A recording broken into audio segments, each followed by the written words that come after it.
বাঁশের বাজার। আমি ওই ইউনিয়ন আমিরকে বলেছিলাম ওই বাঁশের বাজায় কিছু বাঁশ গাছ লাগান, হ্যাঁ, বাঁশের ঝাড় বানান। দেখলো যে আচ্ছা ঠিক আছে, চেষ্টা চালাই। আবার ওদিকের আমাদের দাপুনিয়ার এই যে আমাদের আব্দুস সুবহান, আমাদের বীর মুজাহিদ ফারুক ভাই আছে, বললো যে আমরা দেখি বাঁশের পাতায় বাঁশের ঝাড় লাগাতে পারি না, দাপুনিয়ার থেকে কিছুটা সহযোগিতা করবে তারা আপনাদের। তো বাঁশের বাজার থেকে কেউ আসছেন আপনারা? হ্যাঁ, কয়জন হাত তোলেন বাঁশের বাজার থেকে? এদিকে আছে?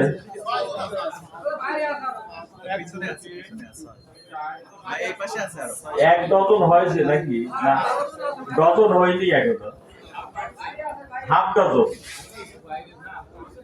আচ্ছা, আলহামদুলিল্লাহ। বাঁশের বাজার বাঁশ ঝাড়টা একটু শক্তিশালী হওয়া দরকার, নাকি মনে হয়? বাঁশের বাজায় একটা সেন্টারও তো আছে, ওই সেন্টারে ভোট কত আছে কেউ বলতে পারেন?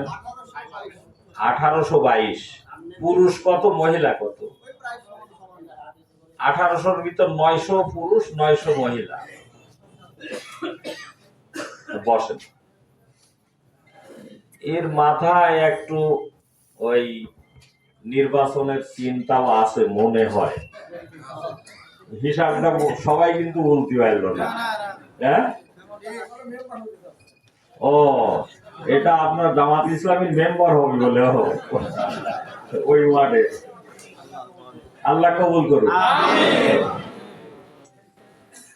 আলহামদুলিল্লাহ। সম্মানিত ভাই সকল, আমি তো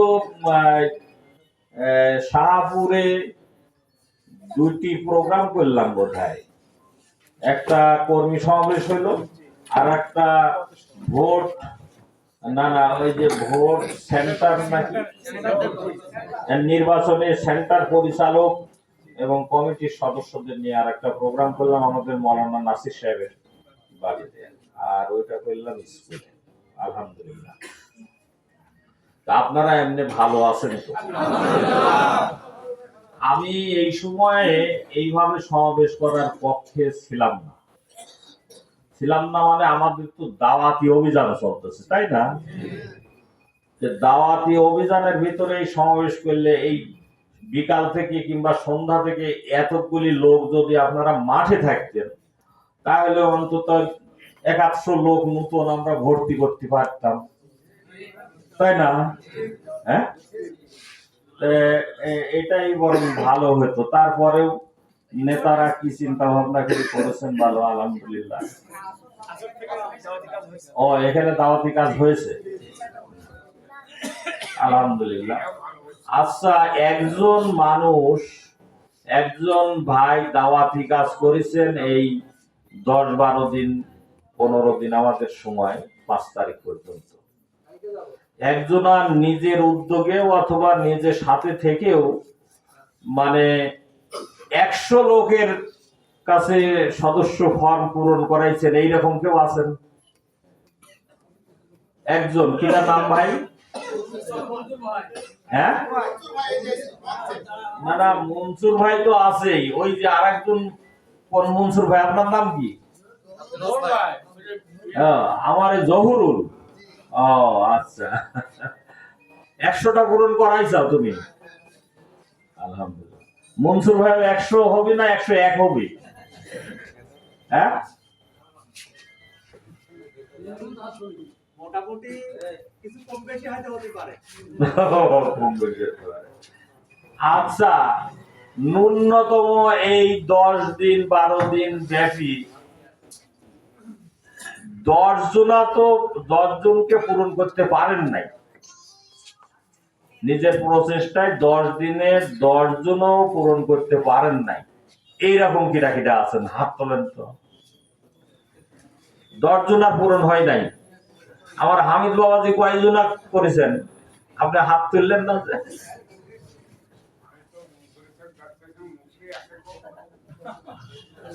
তার মানে আপনি পূরণ করাতে পারেন না 2-4 জন, না এই কাজে লাগিয়েছিলেন? না না, আর যে আমার হামিদ বাবা, হ্যাঁ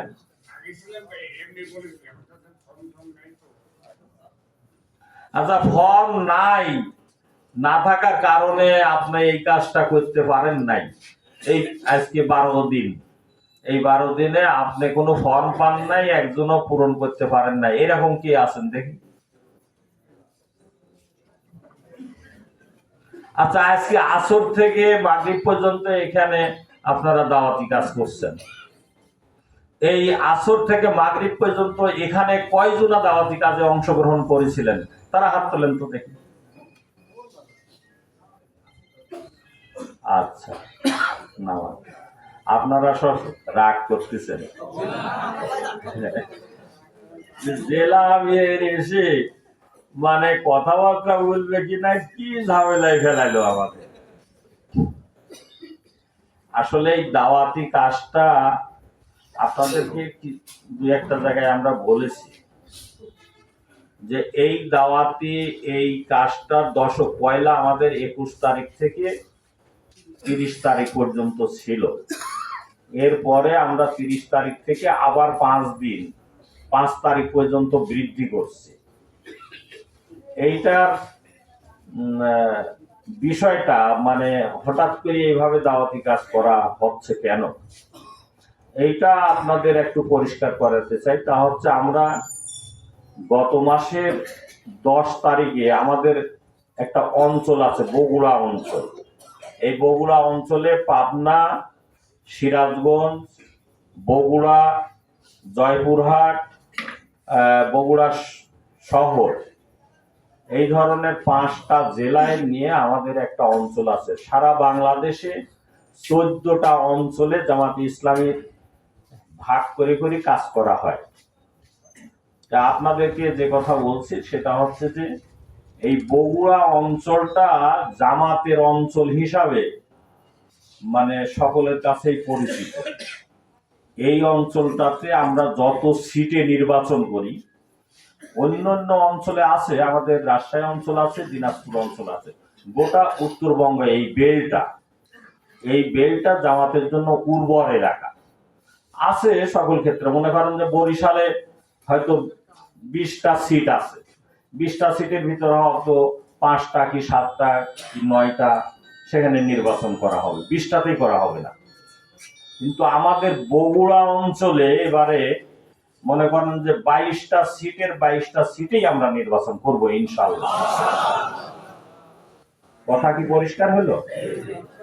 এবং সেই নিরিখে আমরা ওই অঞ্চল বৈঠকে সিদ্ধান্ত গ্রহণ করি যে এখানে আমাদেরকে এই কয়টা সিটে বিজয় হতে হবে। বিজয় হতে গেলে আমাদের জনপ্রিয়তা, আমাদের সহযোগী বাড়াতে হবে। আমাদের সহযোগী আল্লাহর মেহরবানিতে আছে এই অঞ্চলে, তারপরে এই অঞ্চলে আরো আমাদের সহযোগী বাড়াতে হবে।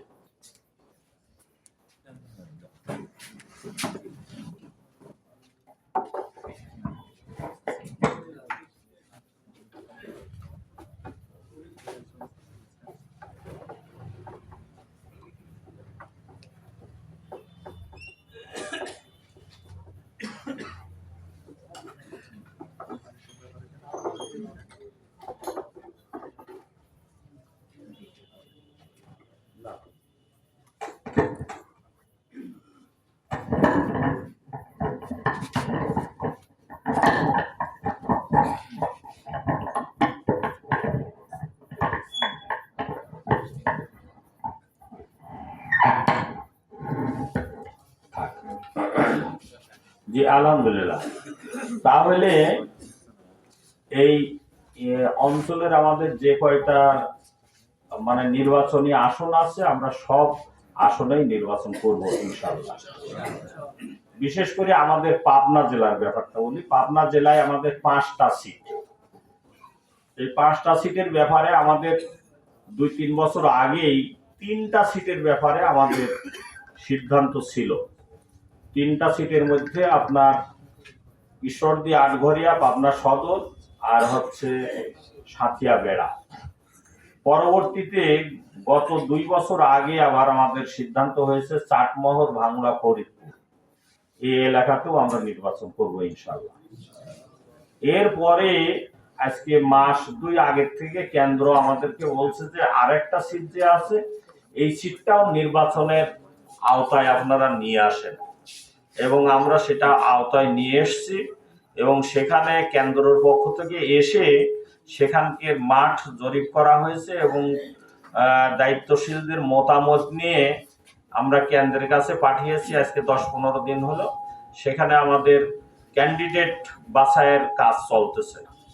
আল্লাহ চাইতে সেখানেও আমরা নির্বাচন করব। অতএব পাবনা জেলার 5টা সিটেই আমরা নির্বাচন করব ইনশাআল্লাহ। এবং এখনই এই আমার আসতে আসতে আমার গাড়ির ভিতরে যেসব ভাইয়েরা ছিলেন বলছেন যে ওনারা বিভিন্ন জায়গায় আলাপ আলোচনা যা শুনতেছেন, আমাদের যে আগে বাছাই করা 3টি সিটের ব্যাপারে বলছে যে এই 3টি সিটে সম্ভবত জামাতই বোধহয় বিজয় হয়ে যায়। কি বলেন আপনারা? আগের যে বাছাই করা আমাদের 4-5 বছর আগের থেকেই কাজ চলতেছিল, সেখানে এই 3টা সিটের ব্যাপারে তারা বলছে যে আপনারা এখানে বিজয়ী হবেন ইনশাআল্লাহ। হ্যাঁ, আমরা তো বলেছি আগের 3টি সিট মানে পাবনা 1 হচ্ছে সাথিয়া বেড়া, পাবনা 4 হচ্ছে ঈশ্বরদী আটঘরিয়া, আর পাবনা 5 হচ্ছে পাবনা সদর। এই 3টার ব্যাপারেই জনগণের মধ্যে একটা মানে সারা মানে আশাবাদী, জনগণ আশাবাদী। এখন আপনারা কি আশাবাদী হয়েছেন কি না হয়েছেন সে আপনারা জানেন। আমরা মনে করতেছি হ্যাঁ, কেউ কেউ বলতেছে যে মানে 3 নম্বর সিটটাও আপনাদের একটু চেষ্টা করলে বোধহয় সেটা বের হয়ে আসতে পারে, এরকম বলতেছে। চাটমোহর, ভাঙ্গুড়া, ফরিদপুর এই এলাকাটা আমরা চেষ্টা করব যে 5টাই পাবনায় আমরা বিজয়ী হব ইনশাআল্লাহ। সম্মানিত ভাই সকল, এখন বিজয়ী আমরা হব এই কথা বললেই কিন্তু বিজয়ী হওয়া যাবে না, এইটা কিন্তু আমাদের মাথায় নিতে হবে।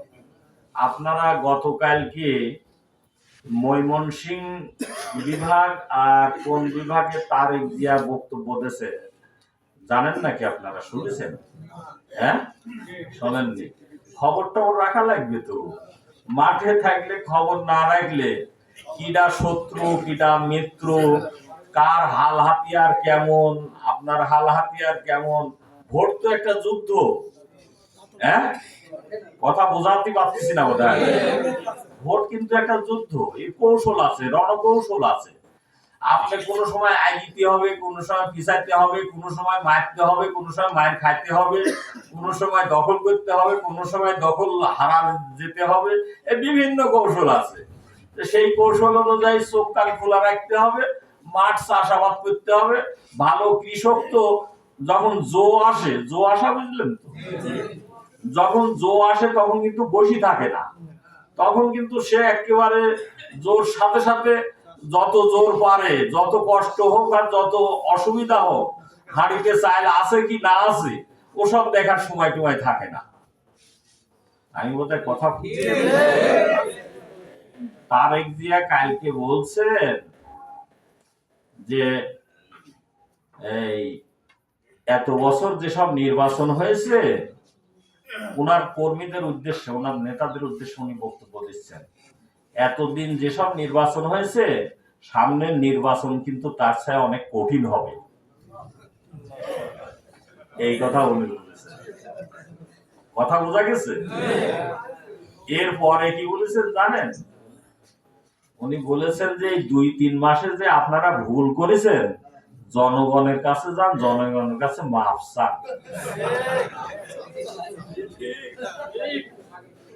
এই কথাটা বলছে। আমি নিজে কালকের সংবাদ শুনছি টিভিতে। হ্যাঁ, উনি বক্তব্য দিচ্ছেন। হ্যাঁ হ্যাঁ, এই কথা বলেছে। আর একটা কথা কি যেন বললো তিনটি কথা বলছে কালকে। নির্বাচনের প্রতি সন্দেহ, হ্যাঁ, নির্বাচনের প্রতি সন্দেহ, সুষ্ঠু হয় না এমন একটা। না সেইটা আমি শুনি নাই। হ্যাঁ, ও হ্যাঁ, ওই ওই কথাটাও বলছে যে এই চলে গেছে, মানে শেখ হাসিনা চলে গেছে, কিন্তু সে এখনো উৎপাত করছেই। এই বিষয়টা আপনারা সজাগ এবং সচেতন থাকবেন। এই ব্যাপারটা কিন্তু আমাদের আমিরে জামাতও গতকালকে বলছেন, বলে নাই? খেয়াল আছে? এ হচ্ছে ব্যাপার। এখন এইসব ভাইরা এইসব কথাবার্তা বলতেছেন এবং ময়দান নিজেদের পক্ষে নিয়ে আসার জন্য আপনাদের মানে বসে থাকলে চলবে না। আবার অতি উৎসাহী হয়, আমরা তো তাহলে জেলা আমির বলে গেল, তাহলে এই 3টা সিটে তো আমরা পাচ্ছি, এখন ল্যাব খেতা গায়ে দিয়ে শীতের মাসে আরামে শুয়ে থাকি। হ্যাঁ, গল্প করি বেলামিনি। তবে আলহামদুলিল্লাহ দেশের জনগণ বোধহয় আপনাদের দিকে চেয়ে আছে, ইনশাআল্লাহ অনেক দিকে চেয়ে আছে, কিন্তু এর মর্যাদা দিতে হবে আপনাদেরকে, জনগণকে সম্মান দেখাতে হবে, জনগণের মর্যাদা দিতে হবে। এই মর্যাদা যদি না দিতে পারেন, জনগণকে যদি আপনি সম্মান না দেন, তাহলে জনগণ আপনাকে সম্মান দিবে না। হ্যাঁ, কথা বলতে এগুলি কিন্তু খেয়াল রাখতে হবে। সম্মানিত ভাই সকল, আমি মূল কথায় যেতে চাই। মূল কথা হচ্ছে যে আমরা ভোটের রাজনীতি, জামাতে ইসলামী নিয়মতান্ত্রিক এবং গণতান্ত্রিক উপায়ে জনগণের ম্যান্ডেট নিয়েই ক্ষমতায় যেতে চাই, আল্লাহর আইন চাই, সব লোকের শাসন চাই। এই বিষয়টি কিন্তু জনগণের কাছে মানে উপস্থাপন করতে হবে, ভালো মতো উপস্থাপন করতে হবে। আর মূল যে বিষয়টা সেটা হচ্ছে ইসলামী আন্দোলন করা ফরজ। আমরা যাদেরকে নতুন ভাবে দাওয়াত দিচ্ছি, যারা আমাদের সংগঠনে আসতেছে, তাদের মাথায় কিন্তু এই জিনিসটা ঢুকাইতে হবে। এই জিনিসটা যদি না ঢুকান, তাহলে এই বেয়াদবি মাফ করে আমাদের দেশের জনগণ কিন্তু এই জোয়ার ভাটা আছে, আর টাকার প্রতি এত লোভ, মানে চিন্তা করা যায় না। কিন্তু সাইদি সাহেব বলেছিলেন যে কিছু লোহার কালাই বানান। লোহার কালাই বোঝেন? হ্যাঁ, লোহার কালাই বোঝেন না? আদর্শিক ভাবে মানুষকে তৈরি করেন, যারা আল্লাহর জন্য, আল্লাহর দ্বীনের জন্য নিজের জীবন, নিজের অর্থ দিতে পিছপা হবে না, এই ধরনের লোক তৈরি করতে হবে। তুজাহিদুনা ফি সাবিলিল্লাহ বিআমওয়ালিকুম ওয়া আনফুসিকুম যালিকুম খায়রুল লাকুম ইন কুনতুম তা'লামুন। তোমরা ইসলামী আন্দোলন করো তোমাদের মাল সম্পদ দিয়ে, তোমাদের জান দিয়ে। যদি তোমরা এটা করো, এটাই তোমাদের জন্য উত্তম, এটাই তোমাদের সফল কাজ। কথা কি বোঝা গেছে? এই লোহার কালাই হচ্ছে এই ধরনের আদর্শের উপরে তারা জান দিতে প্রস্তুত হয়ে যাবে। আমাদের কেন্দ্রের অ্যাসেসমেন্ট হচ্ছে 30% লোক, আপনার শতকরা 30% লোক এই লোহার কালাই বানাইতে হবে। সাইদি সাহেব বলছেন যে লোহার কালাই আপনি দাঁতের নিচে দিয়ে চাবাবেন, দাঁত ভেঙে যাবে, লোহার কালাই কিছু হবে না। আবার যদি ও গিলে খায়, তাহলে ওর নাড়ি ভুঁড়ি দিয়ে মিষ্টি বের হয়ে যাবে, কিন্তু ওকে গলত করে করণ করে কেউ রাখতে পারবে না। জামাত ইসলামীর এই ধরনের কর্মী তৈরি করতে হবে, যারা লোহার কালাই, যারা আদর্শের উপরে অটল থাকে, যারা জীবন দেওয়ার জন্য প্রস্তুত থাকে, যারা মাল দেওয়ার জন্য প্রস্তুত থাকে। আল্লাহ রাসূল সাল্লাল্লাহু আলাইহি সাল্লামের সাথে যারা ছিলেন, সাহাবা আজমাইন রাদিয়াল্লাহু তাআলা আনহুরা, তাদের জীবন আপনারা পর্যালোচনা করেন, দেখেন, পড়েন, শোনেন, দেখবেন যে তারা জীবন দেওয়ার জন্য প্রস্তুত হয়ে আছে।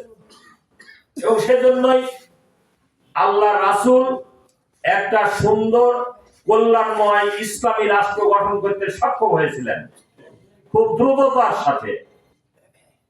হযরত খুবাইব রাদিয়াল্লাহু তাআলা আনহুকে ধরা হলো কাফের এবং মুশরিকরা একটা পিলারের সঙ্গে, তাকে বাধা হলো। বাধার পরে আপনার একের পর এক তীর নিক্ষেপ করা হচ্ছে। তীর নিক্ষেপ করার পরে তারা বলছে যে তোমাকে ছেড়ে দেওয়া যেতে পারে, তুমি যদি দুটি শর্তের একটা শর্ত মেনে নাও। তুমি বেঁচে থাকবে কিন্তু কোনোদিন তোমার জিহ্বা দিয়ে কালেমাতে লা ইলাহা ইল্লাল্লাহ মুহাম্মাদুর রাসূলুল্লাহ আর জীবনেও বলবে না, তাহলে তোমাকে ছেড়ে দেবো, তোমাকে মারবো না আমরা। আর একটা, তোমার পরিবর্তে তোমার রাসূল হযরতে মুহাম্মদুর রাসূলুল্লাহ সাল্লাল্লাহু আলাইহি সাল্লামকে নিয়ে সেই পিলারের সঙ্গে বাঁধা হবে, তোমাকে যেভাবে বাঁধা হয়েছে, আর তোমাকে এখানে দাঁড় করে আনা হবে। আমরা তোমাকে যেভাবে তীর নিক্ষেপ করছি, তোমার নবী হযরতে মুহাম্মদুর রাসূলুল্লাহ সাল্লাল্লাহু আলাইহি সাল্লামকে একের পর এক তীর নিক্ষেপ করব আমরা, তুমি চেয়েছে তা দেখবে। হযরত খুবাইব রাদিয়াল্লাহু তাআলা আনহু বললেন, আহাম্মকের দল, আমি বেঁচে থাকবো অথবা আমার জিহ্বা কালেমা তাইয়্যিবা লা ইলাহা ইল্লাল্লাহ মুহাম্মাদুর রাসূলুল্লাহ বলবে না, অসম্ভব ব্যাপার, আমার জীবন চলে যাবে, কিন্তু আমার জিহ্বা যতক্ষণ আমি বেঁচে থাকবো, আমার জিহ্বা দিয়ে কালেমা তাইয়্যিবা লা ইলাহা ইল্লাল্লাহ মুহাম্মাদুর রাসূলুল্লাহ বের হতেই থাকবে। আর আমি এখানে দাঁড়িয়ে থাকবো, আমার নবী হযরতে মুহাম্মদ রাসূলুল্লাহ সাল্লাল্লাহু আলাইহি সাল্লামকে এখানে বাঁধা হবে আর তীর নিক্ষেপ করা হবে। আমি চেয়েছি দেখব, আল্লাহর কসম করে বলছি, আমি না, আমার পরিবারের একটা মাসুম সন্তান বেঁচে থাকা পর্যন্ত আমার নবী হযরতে মুহাম্মদ রাসূলুল্লাহ সাল্লাল্লাহু আলাইহি সাল্লামের গায়ে একটা পশমেরও হাত দিতে দেব না।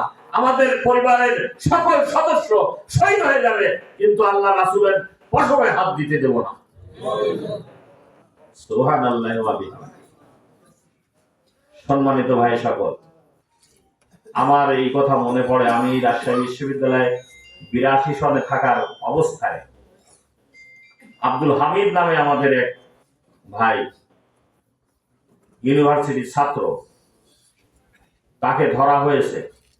ধরার পরে আপনার তাকে একের পর এক মারা হলো, এরপর তাকে শুয়ে দেওয়া হলো। শুয়ে দেওয়ার পরে একটা ইটের উপরে মাথা রাখা হয়েছে।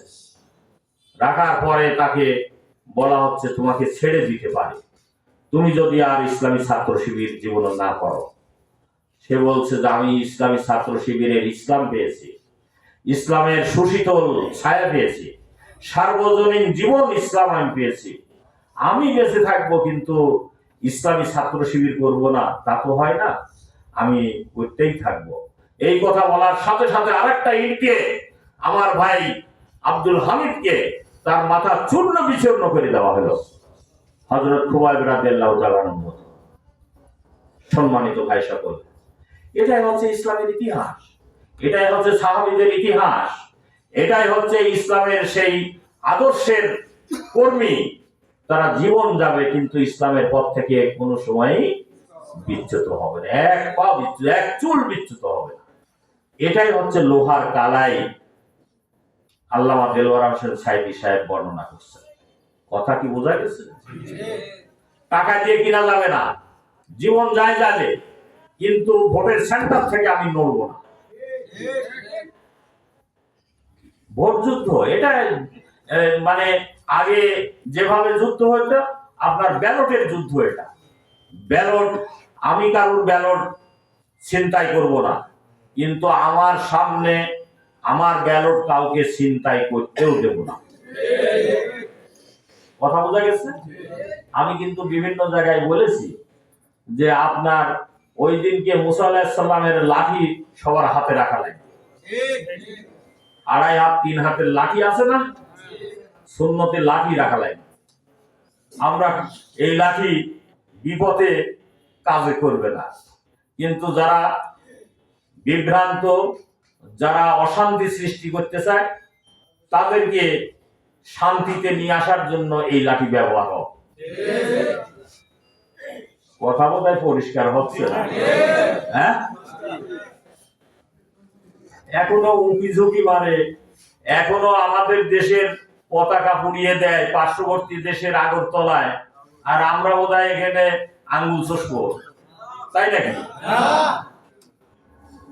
এখন আবার নতুন নতুন সব কাজ কারবার শুরু করেছে। সম্মানিত ভাই সকল, এখন আবার হিন্দুদের আগায় দিচ্ছে, হিন্দুদের ব্যানারে আওয়ামী লীগ মিছিল করতে চাচ্ছে। কথা কি বুঝতে পারছেন? কারণ সাম্প্রদায়িকতা এদেশে আগে বুঝাইছে হাসিনা থাকতে, যে মন্দির ভাঙে, এই হিন্দুদের বাড়ি ভাঙচুর করে, এই আগুন লাগায়, এসব কারা করে? এসব মৌলবাদীরা করে, এসব জঙ্গিবাদ করে, এসব সন্ত্রাসবাদ করে, এসব হচ্ছে জামাত ইসলামের কাজ। এই করি তো 4 তারিখে আগস্টের 1 তারিখে জামাত ইসলামী এবং ইসলামী ছাত্র শিবিরকে নিষিদ্ধ ঘোষণা করলো, মনে নাই আপনাদের? কোথায়? হ্যাঁ, আল্লাহর মার দুনিয়ার বার নাকি বলে? হ্যাঁ, 4 দিন যাওয়ার আগে 5 দিনের দিনে আপনার এদেশের জনগণের মন থেকে আপনার আওয়ামী লীগকে নিষিদ্ধ ঘোষণা করে দিয়েছে, নাকি বলেন? আওয়ামী লীগ আর 10 বছর 20 বছরের ভিতরে মাথা তুলে বাংলাদেশে দাঁড়াতে পারবে না ইনশাআল্লাহ, নাকি বলেন? হ্যাঁ, আওয়ামী লীগকে দাঁড়াতে দেওয়া হবে না। বেশি উৎপাত করলে জনগণের কাছে আপনার উপযুক্ত শাস্তি জনগণ দেশবাসী দিয়ে দেবে। তারা যেসব অত্যাচার নির্যাতন নিষ্পেষণ করছে, আপনার কে যেন বললো আয়না ঘরের ব্যাপার, এটা কি একটা মানুষ? আপনি বলেন, রংপুরের যে ছেলেটা জীবন দিল, আপনারা ছবিগুলি দেখছেন, একেবারে 2টি হাত একেবারে এইভাবে দিয়ে বুক পেতে দিল, আর তার এই পুলিশ বাহিনী গুলি করে দিল। এটা কি চিন্তা করা যায়? আপনি না বলতেই পারে একটা ছেলে, এবং ও আসলে বুঝেছিল যে এই রক্তই দিতে হবে, আমার বুকই দিতে হবে, হাসিনা সরানোর জন্য এটাই দরকার।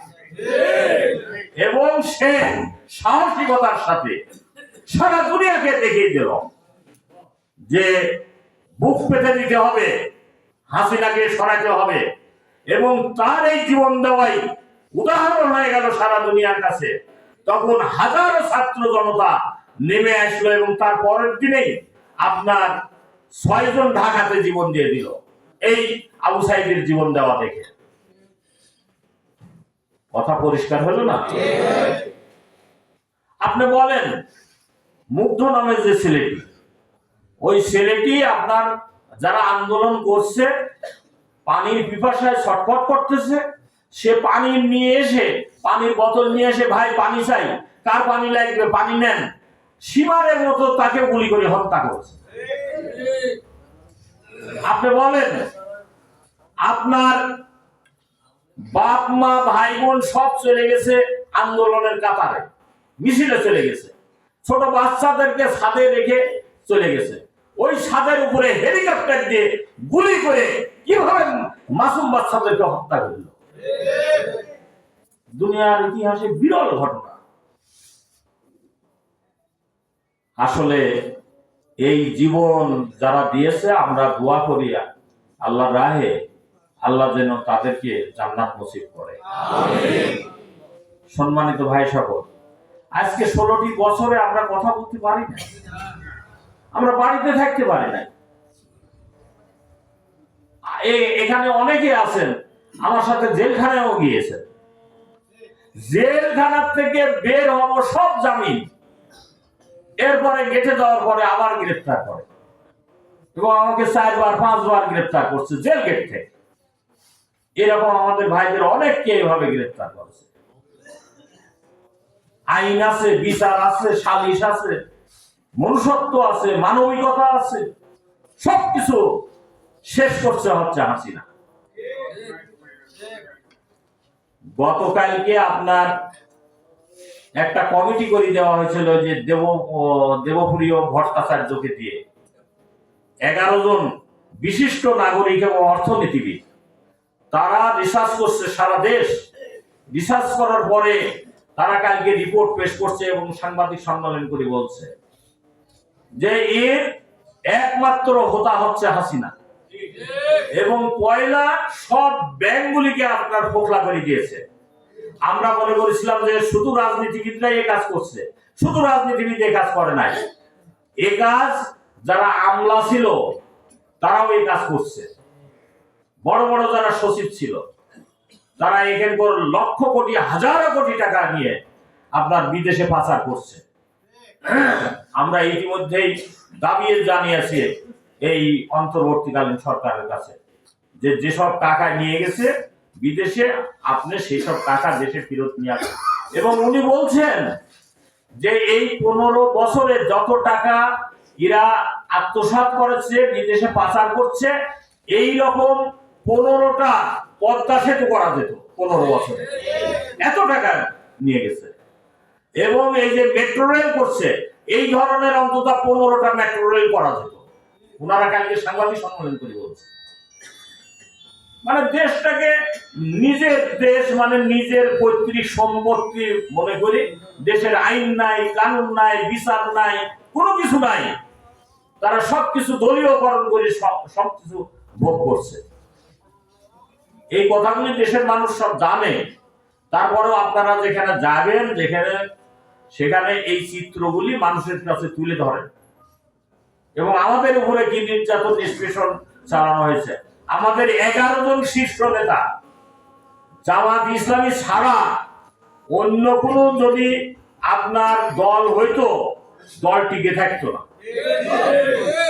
আমাদের উপরে যে নির্যাতন নিষ্পেষণ, 11 জন শীর্ষ নেতাকে হত্যা করছে, ফাঁসি দিয়েছে 5 জনকে, জেলখানায় মারা গেছে। আমাদের মৌলানা আব্দুল সুবহান সাহেবের মতো লোককে, বয়োবৃদ্ধ 93 বছর বয়স্ক মানুষকে জেলখানার ভিতর মানে ঢুকে ঢুকে তার জীবন পার করে দিল।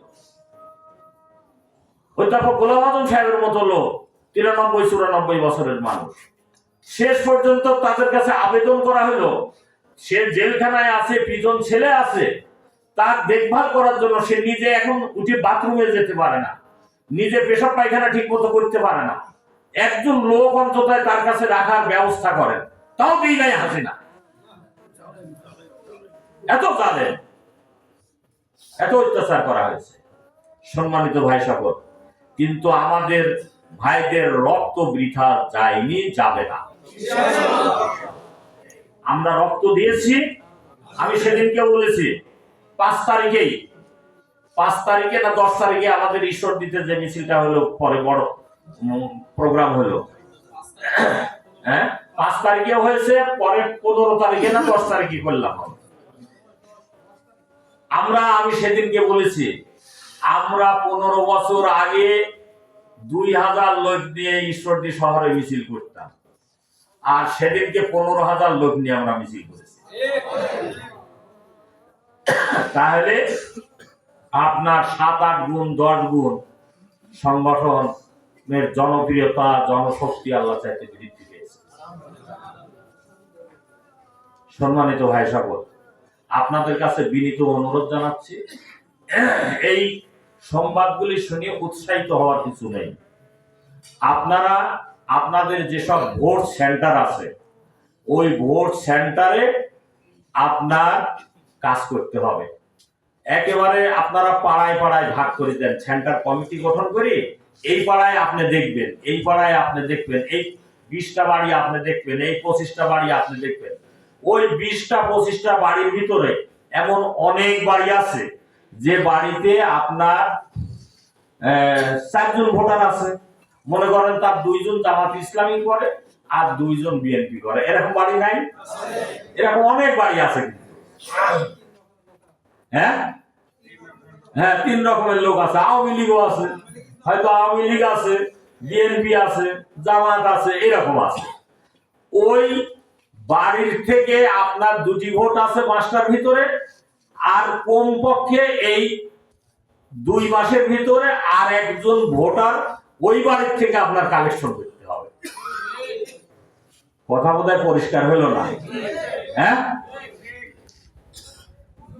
মানুষকে বোঝান যে আপনারা যদি দেশে শান্তি চান, কল্যাণ চান, দেশে যদি বসবাস উপযোগী যদি আপনি দেশ চান, তাহলে জামাত ইসলামের বিকল্প নেই।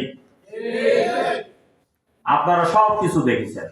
আমাদের কোনো ভাইরা বলে যে এইভাবে যে সব দেখা শেষ, জামাত ইসলামের বাংলাদেশ, নাকি? এসব কথাবার্তা আমার কানে আসে আর কি। এই কথাটা মানুষকে বুঝাতে হবে, মানুষকে অভয় দিতে হবে। আবার এখন কিছু কিছু কথাবার্তা বলতেছে এই আমাদের বিরোধী যারা খুব চতুরতার সাথে খুব সুন্দর ভাবে আপনার সাথে মিষ্টি মিষ্টি কথা বলে, বুঝলেন? মিষ্টি মিষ্টি কথা বলে যে জামাত ইসলামী তো খুব ভালোই, আপনারা তো ভালোই নামাজ কালাম করেন, সবকিছু করেন। আচ্ছা, জামাত ইসলামী এই কথা বলেন না, মোবাইল রাখেন। আপনার মিষ্টি মিষ্টি কথাবার্তা বলে, মিষ্টি কথাবার্তা বলে কি যে জামাত ইসলামী যদি মানে ক্ষমতায় চলে আসে তাহলে তো নামাজ খরচ করে ফেলবে। আচ্ছা, নামাজ পড়ার কথা বললে গায়ে আগুন ধরে, সে কি মুসলমান নাকি? হ্যাঁ, যাই হোক, ওদেরকে অভয় দেন, বলছে আমরা তোমাদেরকে উৎসাহিত করি, ভাই নামাজ কালাম পড়ো, এই জীবনটাই তো শেষ না, এরপরে আর একটা জীবন আছে, সেখানে যেতে হবে। সেখানে তো যাওয়ার জন্য কিছু মাল মশলা, কিছু পাথেয় সংগ্রহ করো, বিনীত ভাবে করবেন, ভালো ভাষায় বলবেন, কোনো রুক্ষ ভাষায় কথাবার্তা বলবেন না। কথা কি বোঝা গেছে? এইভাবে বোঝাবেন। এখন আবার কি বলতেছে জানেন? তাহলে ইসলাম যদি কায়েম হয়ে যায় তাহলে মহিলারা তো বাড়ির বাইরে যেতে পারবে না, সব পর্দা করা লাগবে। আচ্ছা, কোন তো দেখি আসলে কি আপনারা সব বাড়ির তালা বাইরে থুয়েছেন নাকি? হ্যাঁ, ওদের বলবেন যে আমরাও হাটে বাজারে চলি, আমার এই ঘর সংসারের লোকজনও বাপের বাড়ি যায়, মার বাড়ি যায়, চাকরি বাকরি করে, এমন আল্লাহর মেহেরবানিতে এত এডুকেটেড পারসন মহিলা জামাত ইসলামীতে আছে, অন্য কোনো দলের আছে কিনা সন্দেহ। আমাদের বোনেরা ইউনিভার্সিটির টিচার আছে, আমাদের বোনেরা কলেজের টিচার আছে, তারা পর্দার সাথে ক্লাস নিচ্ছে, আপনার অফিসে যাচ্ছে, ইসলামী ব্যাংকে মহিলারা কাজ করতেছে। এগুলি দেখে আপনারা বোঝেন না যে আমরা মহিলাদেরকে মানে তালা মেরে রেখে আসবো? এইসব অপপ্রচার চালাচ্ছেন। রাসূল মকবুল সাল্লাল্লাহু আলাইহি ওয়াসাল্লামের সময় রাসূল মকবুল সাল্লাল্লাহু আলাইহি ওয়াসাল্লামের সাথে মা আয়েশা রাদিয়াল্লাহু তাআলা আনহা যুদ্ধে যায় না? আপনার সাহাবীদের সাথে আপনার মহিলা সাহাবীরা যুদ্ধে যায় নাই? স্বামী স্ত্রীর যুদ্ধে যায় নাই? অতএব তারা বাইরে বের হতে পারেছে। আর আপনারা ইসলাম কায়েম হয়ে গেলে আমাদের বোনদেরকে ভয় দেখাচ্ছেন, মাদেরকে ভয় দেখাচ্ছেন যে তোমরা বাইরে যেতে পারবে না। এসব কথা ইসলাম না জানার জন্য এসব কথাবার্তা বলতেছে। কথা বোঝা গেছে? সম্মানিত ভাই সকল, এরপর আর একটা কথা, এখন আবার বলতেছি কি, আচ্ছা চোরের তাহলে হাত কাটা যাবে? কথা, আমি রাজশাহী ইউনিভার্সিটি থাকা অবস্থায় আপনার এডুকেটেড পারসন, সব মাস্টার ডিগ্রি হোল্ডার ছেলে পেলে, আপনার অনার্স পাস করা, এরকম সমাবেশ করতেছে, একজন একটা সিরকুট লেগে আমার কাছে পাঠালো, ভাই আচ্ছা ইসলাম যদি কায়েম হয়ে যায় তাহলে তো চোরের হাত কাটা যাবে। আমি ওটা পড়লাম, বললাম যে আচ্ছা চোরের হাত কাটা যাবে, তা আপনার অসুবিধা নাকি? হ্যাঁ, নাকি বলেন? চোরের ভয় হওয়ার কথা, আপনি তো চোর না, আপনার এত দুশ্চিন্তা কেন? চোরের হাত কাটা যাবে। যেসব চোরেরা কলমের খোঁচা দিয়ে লাখ লাখ কোটি টাকা বিদেশে পাচার করেছেন, ওদের হাত কাটা যাবে। চোরের হাত কাটা যাবে না। পেটের দায়ে ভুভুক্ষ অবস্থায় আপনার কোনো জীবন বাঁচানোর কোনো কিছু নেই, সেই সময় আপনি চুরি করে ভাত মানে কিছু খেয়েছেন, ওই চোরের হাত কাটা যাবে না। ইসলাম জানার বিষয় এবং মানার বিষয়। কথা কি পরিষ্কার হলো? এই জন্য আপনারা জামাত ইসলামীর হাতকে শক্তিশালী করেন। জামাত ইসলামী আপনাদেরকে একটা সুন্দর দেশ উপহার দিবে, জামাত ইসলামী আপনাদেরকে একটা সুশাসন দিবে। আজকে বিচারের নামে যে অবিচার করা হয়, এই অবিচার করার আর অবস্থা থাকবে না। সম্মানিত ভাই, তখন আজান হয়ে গেল। আপনাদের সকলকে ধন্যবাদ। আসসালামু আলাইকুম ওয়া রাহমাতুল্লাহ।